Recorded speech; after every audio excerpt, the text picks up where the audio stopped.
محسن پور کے وسیع میدان میں بلوچوں نے اپنی بستی بنا رکھی تھی۔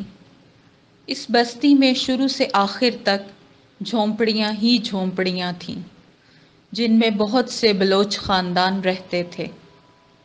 محسن پور کے آس پاس کے علاقوں میں طاعون کی وبا پھیلی ہوئی تھی۔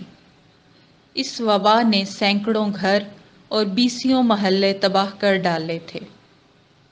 جو لوگ زندہ تھے ان کے سروں پر ہر وقت موت کا سایہ منڈلاتا رہتا تھا۔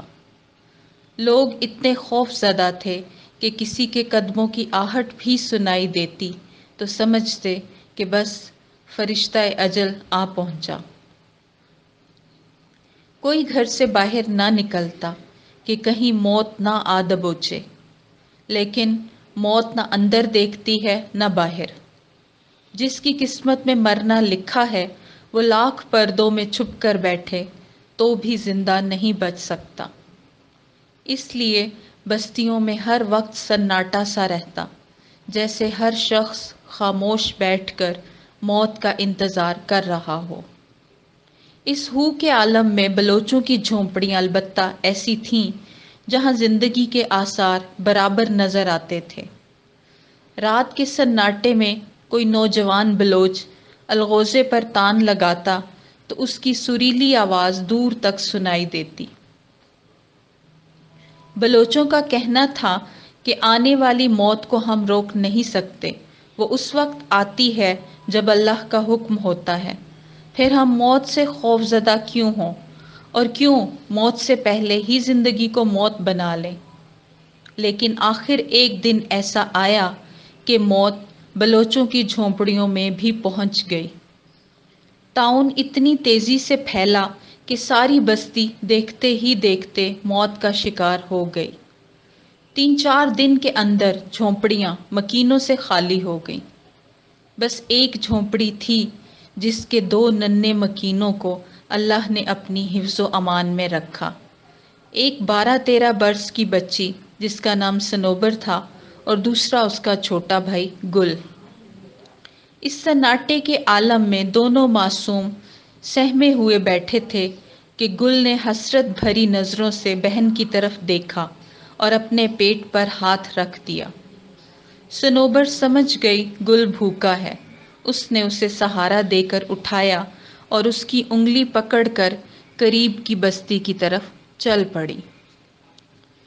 چند 100 قدم کا فاصلہ انہوں نے یوں طے کیا جیسے کوئی بہت دور کی منزل طے کی ہو۔ بستی میں داخل ہوئے تو دیکھا کہ گلیاں اور سڑکیں ویران اور سنسان پڑی ہیں۔ دور دور تک کہیں آدمزاد کا نشان نہیں۔ مرنے والے مر گئے اور جو جیتے بچے وہ لاشوں کو بے گور و کفن چھوڑ کر نہ جانے کدھر نکل گئے۔ ننھی صنوبر معصوم گل کو سہارا دیے اللہ کے بھروسے پر آگے بڑھتی رہی۔ آخر دور ایک گھر سے دھواں نکلتا دکھائی دیا۔ اس نے دل میں ہمت اور قدموں میں طاقت پیدا کر دی۔ گرتے پڑتے اس طرف چلے۔ آخر کار ایک پختہ حویلی کے سامنے آ کر رکے۔ دروازہ کھلا ہوا تھا، وہ گھر کے اندر داخل ہو گئے۔ دیکھا کہ سامنے مسہری پر ایک خاتون بیٹھی ہیں جو دیکھنے میں کسی امیر گھرانے کی بیگم معلوم ہوتی ہیں۔ 3-4 بچے ان کی مسہری کے ارد گرد بیٹھے شاید کسی کھیل میں مگن تھے۔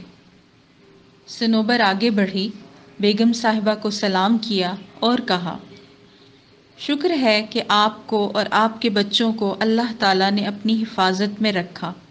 ہم دونوں آپس میں بہن بھائی ہیں۔ اپنی ساری بستی میں بس ہم دونوں زندہ بچے ہیں۔ میرا چھوٹا بھائی بہت بھوکا ہے، اگر آپ اس کے لیے کھانے کا انتظام کر دیں تو آپ کی بہت بڑی عنایت ہوگی۔ خاتون نے صنوبر کی بات سنی تو اس نے کہا، لڑکی، ہم تم دونوں کو کھانا بھی دیں گے اور کپڑے بھی۔ ہمارے یہاں آرام سے رہو اور گھر کا کچھ کام کاج کر دیا کرو۔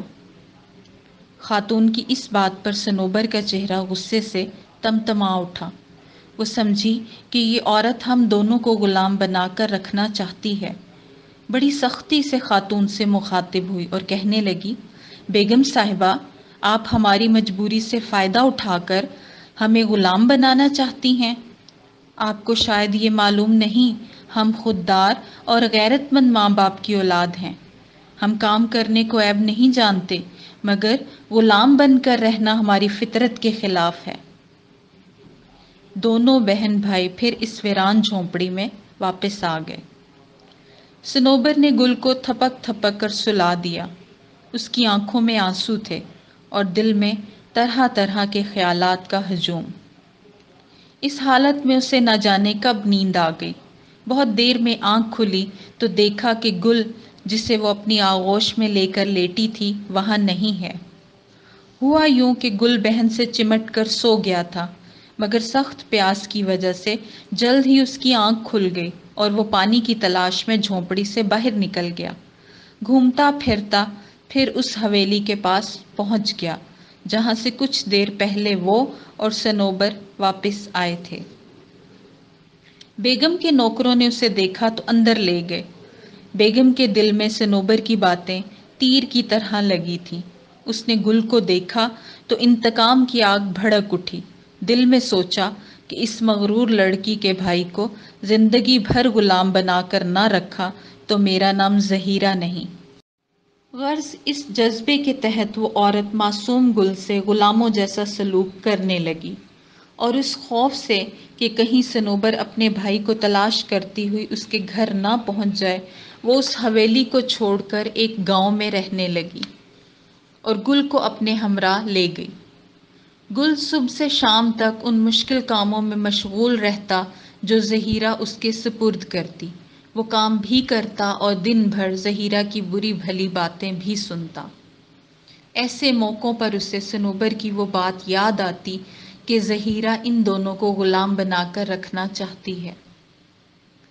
گل کو زہیرہ کے ہاں رہتے ہوئے کئی برس بیت گئے۔ وہ کام تو کرتا رہا، لیکن دل ہی دل میں آزاد ہونے کے عزم کو بھی پختہ کرتا رہا۔ صنوبر کے بارے میں اسے یقین ہو گیا تھا کہ وہ اب زندہ نہیں ہے۔ انسان کا دل بھی عجیب چیز ہے۔ یکا یک زہیرہ کا یہ حال ہو گیا کہ اسے صنوبر کی یاد رہ رہ کر ستانے لگی۔ اب اس کا دل یہ سوچ کر بھر آتا کہ اس نے ایک معصوم بھائی کو اس کی پیاری بہن سے جدا کیا، صرف انتقام کی آگ ٹھنڈی کرنے کے لیے۔ وہ اپنے گناہ کا کفارہ ادا کرنے کے لیے بےتاب تھی۔ آخر ایک دن ایک تدبیر اس کے ذہن میں آئی۔ اس نے گل کو اپنے پاس بلا کر پیار سے گلے لگا لیا اور کہا کہ آج سے تم آزاد ہو، جہاں چاہو جا سکتے ہو۔ گل اتنے دن زہیرہ کے ہاں رہتے رہتے وہاں کی ہر چیز سے مانوس ہو گیا تھا۔ آزادی کی زبردست خواہش کے باوجود بے ساختہ اس کی آنکھوں سے آنسو جاری ہو گئے۔ پھر ذرا ٹھہر کر اس نے کہا، بیگم صاحبہ، اگر آپ مجھے آزاد نہ کرتی تو میں نے عزم کر رکھا تھا کہ ایک نہ ایک دن آزادی حاصل کر کے رہوں گا، لیکن عین ممکن تھا کہ اس کوشش میں آپ کو کوئی نقصان بھی پہنچا دیتا۔ بہرحال اس وقت شام ہو رہی ہے، مجھے اجازت دیجیے کہ رات یہاں گزار لوں اور صبح ہوتے ہی یہاں سے چلا جاؤں۔ زہیرہ نے کہا، جب تک تمہارا دل چاہے یہاں رہ سکتے ہو۔ اس کے بعد گل اور زہیرہ اپنے اپنے پلنگوں پر جا لیٹے اور تھوڑی دیر میں سو گئے۔ رات آدھی کے قریب گزر چکی تھی کہ گل نے اپنے کمرے میں کسی کے قدموں کی آہٹ سنی۔ آہٹ سے اس کی آنکھ کھل گئی۔ ہلکی ہلکی جو روشنی کمرے میں آ رہی تھی، اس میں گل نے دیکھا کہ کوئی شخص ہاتھ میں خنجر لیے سامنے کھڑا ہے۔ یہ منظر دیکھ کر وہ خوف زدہ ہو گیا، لیکن ذرا غور سے دیکھا تو صنوبر ہاتھ میں خنجر لیے سامنے کھڑی تھی۔ اس نے صنوبر کو پہچانا تو دوڑ کر اس کی ٹانگوں سے چمٹ گیا۔ صنوبر نے خنجر ایک طرف پھینکا اور گل کو سینے سے لگا لیا۔ دیر تک وہ اسے پیار کرتی رہی۔ پھر یکا یک اس نے گھبرا کر گل کو علیحدہ کرتے ہوئے کہا، گل، آج تمہاری غلامی کی آخری رات ہے۔ میں یہ خنجر لے کر اس لیے یہاں آئی ہوں کہ زہیرہ سے اس کے ظلم کا انتقام لوں اور تمہیں غلامی کی قید سے رہائی دلاؤں۔ یہ کہہ کر اس نے خنجر ہاتھ میں اٹھا لیا۔ گل نے صنوبر کی یہ بات سنی تو اسے اپنی اور زہیرہ کی گفتگو کی ساری تفصیل سنا دی۔ صنوبر یہ سن کر بہت خوش ہوئی کہ زہیرہ نے گل کو آزاد کر دیا ہے۔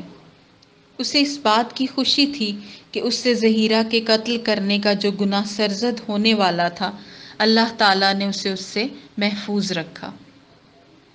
جس کمرے میں گل اور صنوبر باتیں کر رہے تھے، اس کے برابر والا کمرہ زہیرہ کا تھا۔ گل اور صنوبر کی آواز سے اس کی آنکھ کھل گئی اور گل کے کمرے میں آئی۔ آتے ہی اس کی نظر صنوبر کے ہاتھ والے خنجر پر پڑی۔ وہ زور سے چیخی۔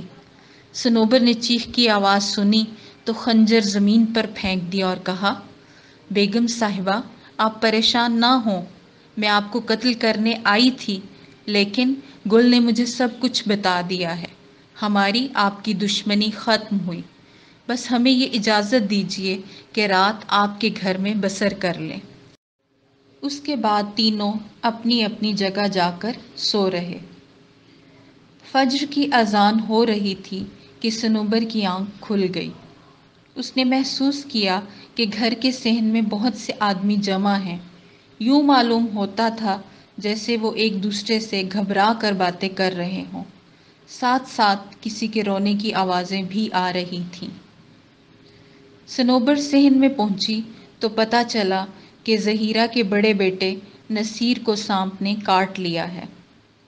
زہر کے اثر سے اس کی حالت برابر خراب ہوتی جا رہی تھی۔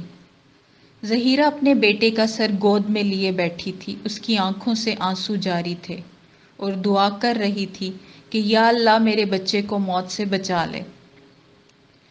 صنوبر نے یہ سب کچھ دیکھا تو وہ بھاگ کر گھر سے باہر نکل گئی۔ اسے معلوم تھا کہ اس علاقے میں ایک پودا ایسا ہے کہ اس کا عرق سانپ کے کانٹے کے منہ میں ٹپکایا جائے تو زہر کا اثر زائل ہو جاتا ہے۔ تھوڑی سی تلاش کے بعد وہ پودا مل گیا۔ وہ تیزی سے اس کی پتیاں توڑ کر لے آئی اور ان کا عرق نچوڑ کر نصیر کے منہ میں ٹپکا دیا۔ عرق کے قطرے نصیر کے منہ میں پڑے تو اس نے فوراً آنکھیں کھول دیں اور ماں کی طرف دیکھ کر کہا، اماں۔ زہیرہ نے اپنے بیٹے کے منہ کو چوما اور پھر اٹھ کر صنوبر کو اپنے سینے سے لگا لیا۔